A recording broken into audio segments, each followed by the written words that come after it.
Nagkaaberya naman ang pamimigay ng ayuda sa mga rice retailers sa Pasay City kahapon. Ang dahilan, mali-maling spelling o hindi kumpletong pangalan ng mga rice retailer. Ang detalye sa report ni Clazel Pardilla.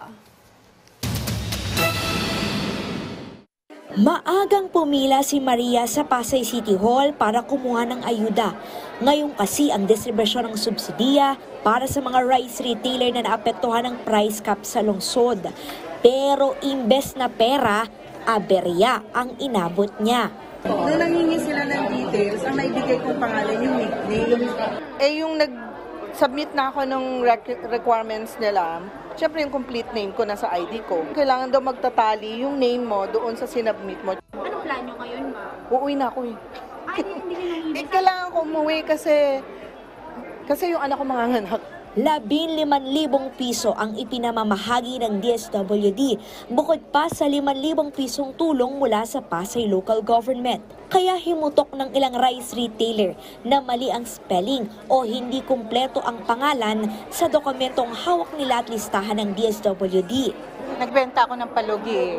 Yung 45, almost 44 na ang puhunan plus plastic pa. Talo ako. In-spell out ko naman yung name ko, kaya lang sa pag-type nila mali. Napakaliit naman na dahilan yun kasi kumpleto ng papeles.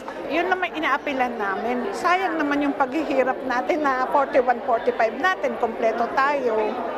Nagpalugi na nga kami tapos aalis kami ng hindi naman maano yun. Sayang naman yung hirap namin.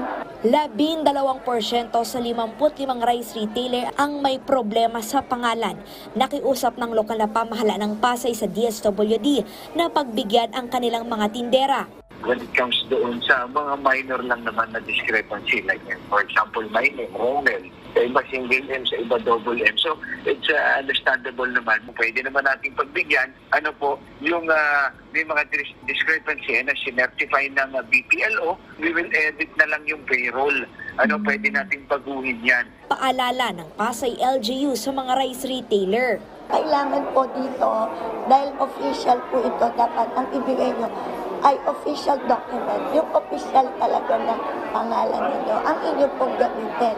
Huwag kayong magkakamali, pati sa spelling, liwanagin po ninyo bago ninyo oohan yung umiikot na mga staff ng aming syudad. Kung tutuusin, tatagal lamang ng 15 minuto ang pagkuha ng ayuda para sa mga rice retailer.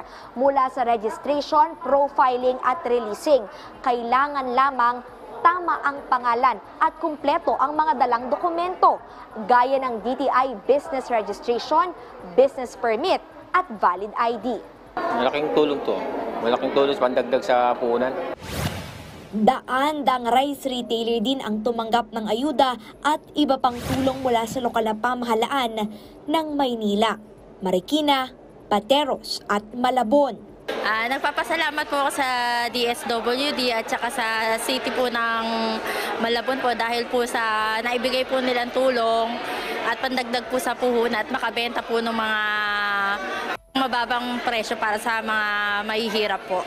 Ayon sa DSWD, nakapag-abot na sila ng higit 33 million pesos sa 2,247 na rice retailer sa bansa. Clazel Pardilla para sa Morning Show ng Bayan, Rise and Shine Pilipinas.